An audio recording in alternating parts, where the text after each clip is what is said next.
আসসালামু আলাইকুম, সবাই কেমন আছেন? আজকের ভিডিওতে আপনাদের নিয়ে যাব ইউকের বুকে অনুষ্ঠিত এক অসাধারণ বৈশাখী মেলায়। বিদেশের মাটিতে থেকেও কিভাবে আমরা বাংলাদেশের সংস্কৃতি, খাবার, গান আর আনন্দকে অনুভব করেছি সেটাই দেখাবো আজকের ভিডিওতে। ভিডিওটি শেষ পর্যন্ত দেখবেন, কারণ শেষের দিকে ছিল একটি দারুণ সারপ্রাইজ ডিনার, যা আমাদের পুরো দিনটাকে আরও স্পেশাল করে দিয়েছিল। চলুন তাহলে শুরু করা যাক। সকালে আমরা সবাই পরিবার ও বন্ধুদের নিয়ে রওনা দিলাম বৈশাখী মেলার উদ্দেশ্যে। অনেকদিন ধরে এই দিনের জন্য অপেক্ষা করছিলাম। মেলায় পৌঁছে মনে হচ্ছিল যেন এক টুকরো বাংলাদেশ চলে এসেছে ইউকের বুকে। চারদিকে বাংলা ভাষা, বাঙালি মানুষের ভিড়, রঙিন পোশাক আর উৎসবের আমেজ। সবার মুখে ছিল আনন্দের হাসি।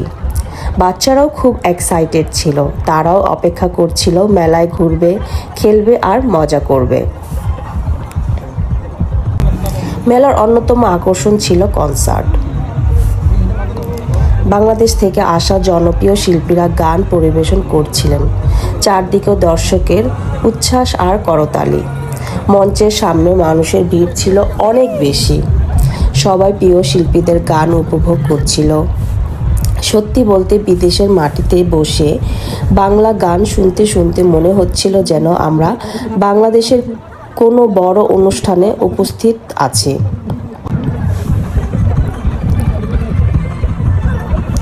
মেলার চারপাশে ছিল অসংখ্য স্টল।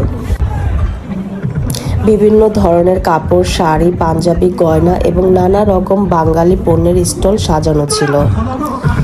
এর মধ্যে সবচেয়ে মজার বিষয় ছিল বাংলাদেশের ঐতিহ্যবাহী রিক্সা। রিক্সাটি দেখে আমরা সবাই খুব আনন্দিত হয়ে পড়লাম। 2 পাউন্ড করে টিকিট কেটে রিক্সায় বসে ছবি তুললাম, ভিডিও করলাম। সত্যি বলতে এত দূরে থেকেও বাংলাদেশের রিক্সায় বসার অনুভূতি ছিল একেবারে অন্যরকম। মনে হচ্ছিল কয়েক মুহূর্তের জন্য যেন আমরা ঢাকার কোনো রাস্তায় চলে গেছি। এবার আসি সবচেয়ে গুরুত্বপূর্ণ অংশে, খাবার। মেলায় ছিল অসংখ্য ফুড স্টল। আমরা খেয়েছি ফুচকা, ঝালমুড়ি, চটপটি, আম ভর্তা এবং আরও অনেক সুস্বাদু খাবার। প্রতিটি খাবারের স্বাদ আমাকে বাংলাদেশের কথা মনে করিয়ে দিয়েছে।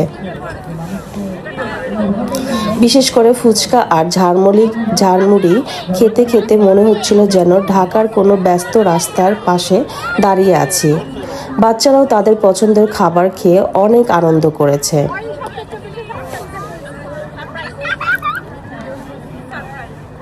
তবে সেদিন একটা বড় চ্যালেঞ্জও ছিল।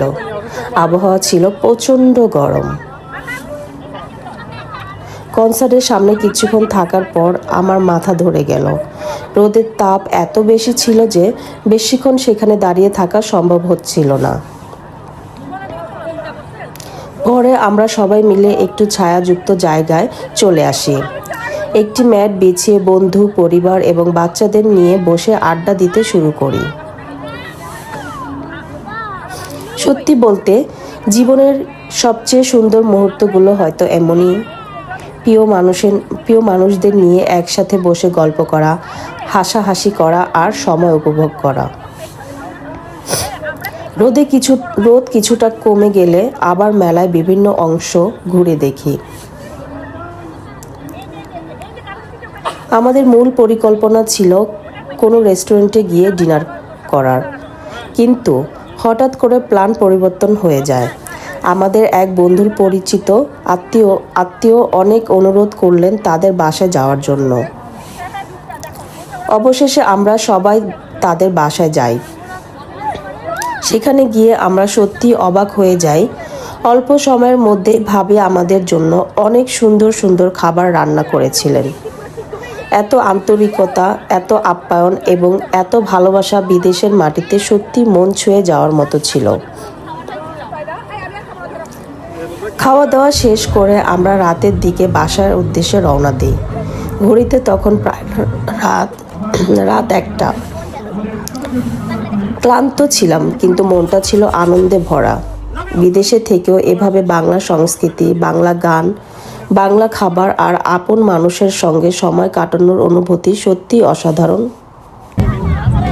ভিডিওটি যদি আপনাদের ভালো থাকে তাহলে অবশ্যই লাইক করবেন, কমেন্ট করে জানাবেন আপনাদের সবচেয়ে প্রিয় মুহূর্ত কোনটি ছিল। চ্যানেলে নতুন হয়ে থাকলে অবশ্যই লাইক, কমেন্ট, শেয়ার করে এবং সাবস্ক্রাইব করতে ভুলবেন না। ফলো দিয়ে রাখবেন যেন নেক্সট ভিডিওটি দেখতে পারেন। সবাই ভালো থাকবেন, সুস্থ থাকবেন। আল্লাহ হাফেজ। Thank you for watching.